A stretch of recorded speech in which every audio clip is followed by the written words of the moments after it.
Today we're learning how to do weavings. You'll only need a few art supplies for today's project. So this is what you'll need. A piece of small cardboard. This one measures about 5.5 inches by 7 inches. I wouldn't go much smaller than about 4 by 6 inches, and it can be as big as you want depending on how much time you want to spend on your weaving. You're going to need either a parent to help you out with an X-Acto knife or a razor blade knife to cut the cardboard, or a pair of sharp scissors. If you're young, you might need your parents to help you with this. A ruler for cutting straight lines. You'll need a bunch of yarn and a few pieces of tape. Okay guys, let's get started learning how to do a weaving at home. So you're going to start off with your piece of cardboard. This one measures about 5.5 inches by 7 inches, but it can be any size that you want. You're going to want to cut the cardboard with straight edges. I used a ruler on my larger sized cardboard and cut the piece out so that it was somewhat straight. Once you have the piece of cardboard cut out, what you're going to do is either take your scissors and cut down, and this is about 1 finger width, or you take your razor blade or your X-Acto knife and you cut down. You are going to need to do this with a parent to make sure that you don't cut your fingers. This is the most dangerous part. So these lines, if you want to know the exact measurement, maybe 1/2 inch or 1 big finger width. All right, once you're done with that, you actually don't need the sharp tools anymore, and you only need scissors for cutting your yarn. So now that you have the loom started, let's talk about how to create and finish to add the yarn.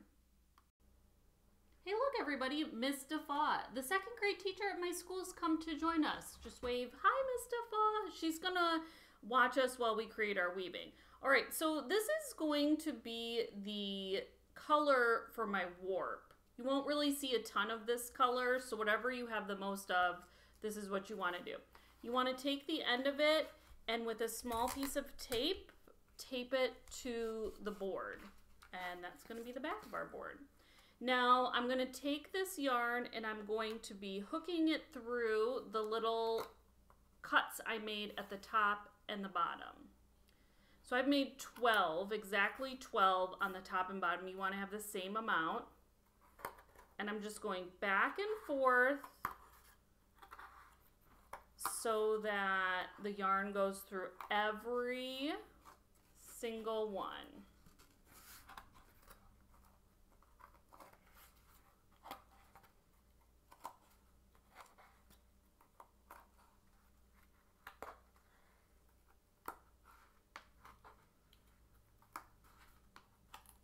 Almost at the end, and when I'm finished and I've got no more spaces left, I'm just going to flip my board over to the back and cut my yarn, and then tape it to the back.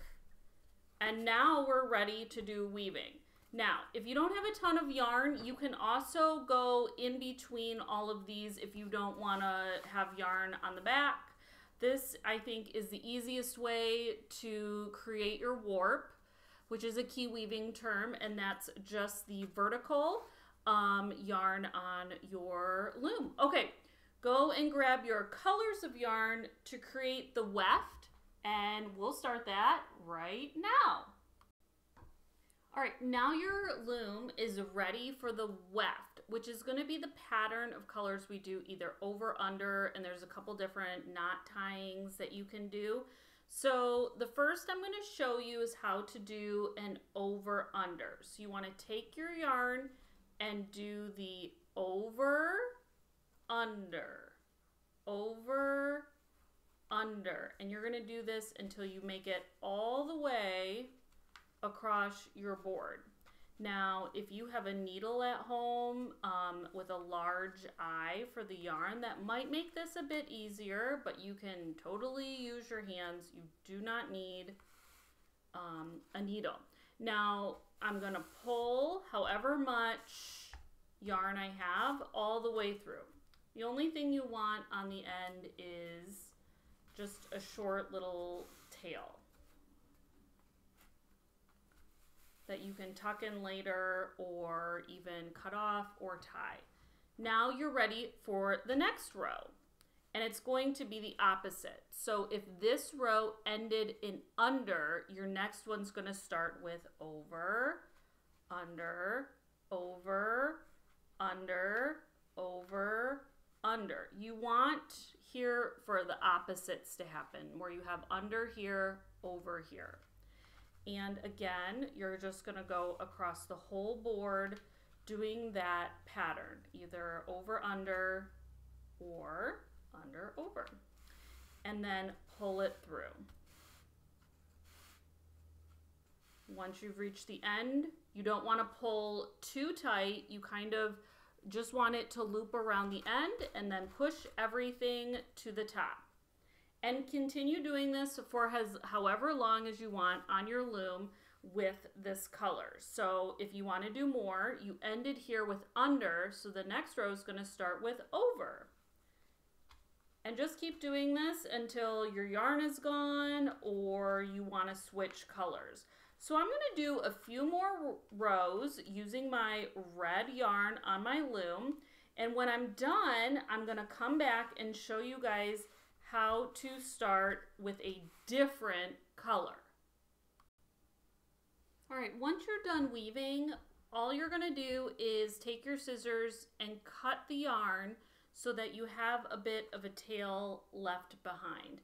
Now you can just leave it off to the side, you can tuck it under, or you can even take it around the warp right here and tie a knot and cut off the extra so that it's safe and secure.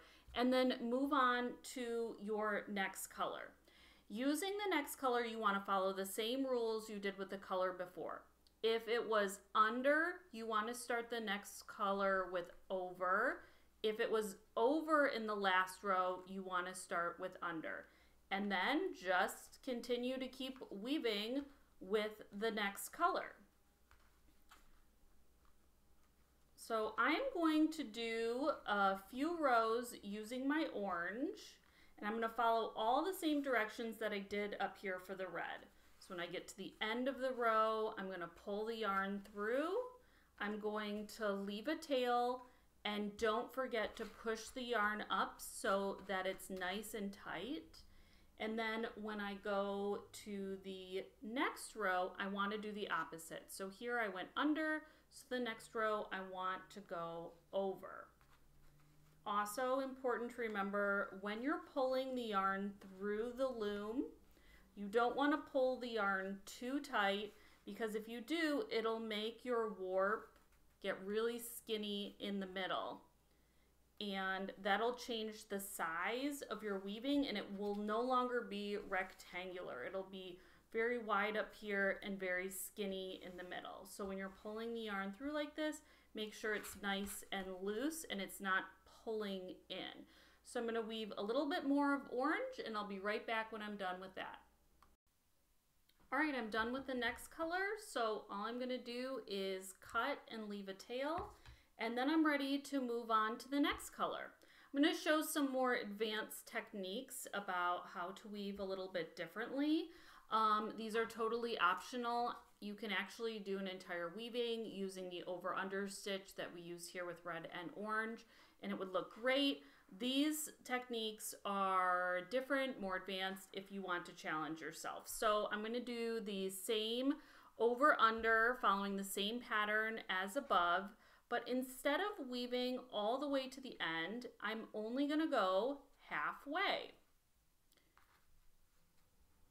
So 1, 2, 3, 4, 5, 6. I want one too many. I'm going to pull it through like normal, leave the tail, and then I'm going to come around. Let me make sure I'm doing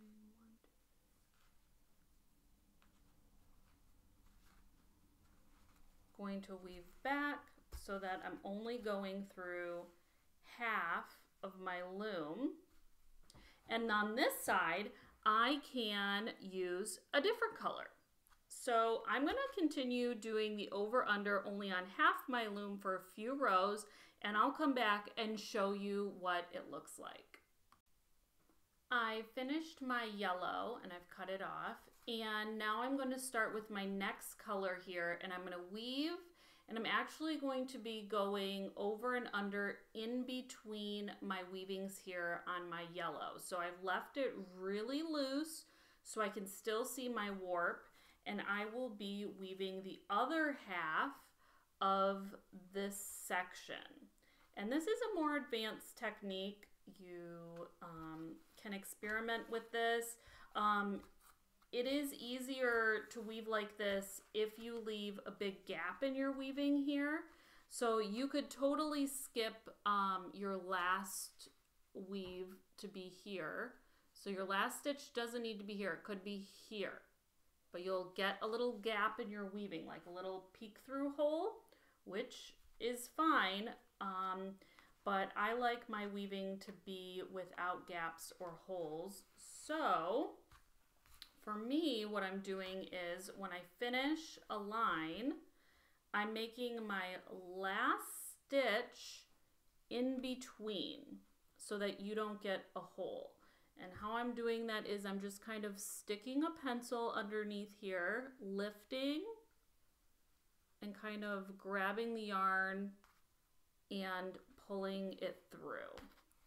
And this is a little difficult if you're brand new at weaving, but you're still sticking with the same stitch over, under. You're just doing a little bit harder of a technique when you're connecting it here. So I'm going to keep doing this green color, and when I'm finished, I will come back and we'll talk about tying some knots with the next color.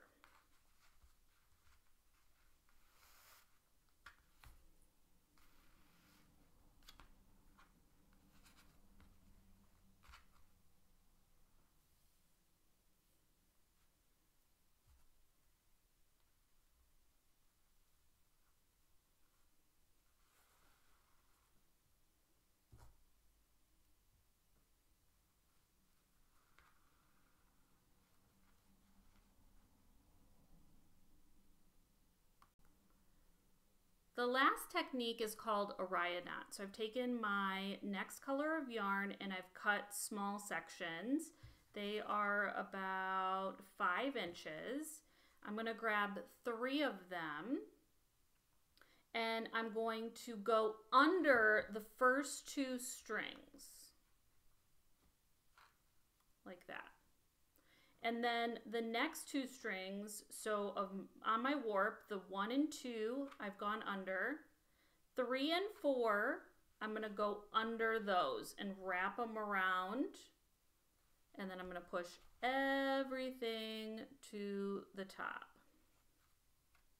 And that is a raya knot. Now, sometimes with kids and using yarn, this can come undone. So this isn't part of the technique, but if you're feeling a bit insecure about this, you can always tie it here to create a knot. But once you weave underneath this with your over and under stitch, it will actually keep this in place. So you can actually leave it like that. So let me show you again. So I'm grabbing 3 at a time and I'm going to go under 2, and then take them all the way across the top, and then on 3 and 4 I'm going to go under and then pull them all in the middle, push to the top. Now it is very difficult to go in between here with a raya knot. You can, but this is a basic weaving technique and I don't want to stress anybody out while working from home. And I have 12 strands here, so I can actually do 3 raya knots perfectly. And then continue my over-under pattern with the next color, or I can continue with my raya knots and go in between. So that would look like I take 2, go under, go over the next 2, go under,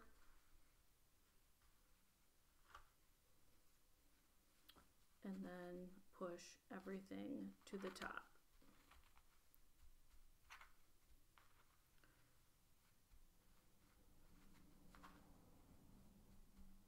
And I can also do that here. So I'm going to do one more, and I'll be back and show you how to continue weaving on the underneath to keep all these raya knots in place. All right, I am done with my weaving. I wove underneath the raya knots pretty close to where they ended. You can see how close I am here to hold them all in place. I'm cutting my last yarn off. So now I want to get my weaving off of this cardboard loom so I can hang it up somewhere. So I'm going to turn this over to the back, and I'm going to cut right down here down the middle. And I'm going to pull my tape off of my loom. As long as you take really good care of your loom, you can actually use it again for a different weaving. And I'm going to carefully pull my warp off the loom, top and bottom. Try to eliminate how much pulling you're doing so that you don't ruin your weaving. Okay.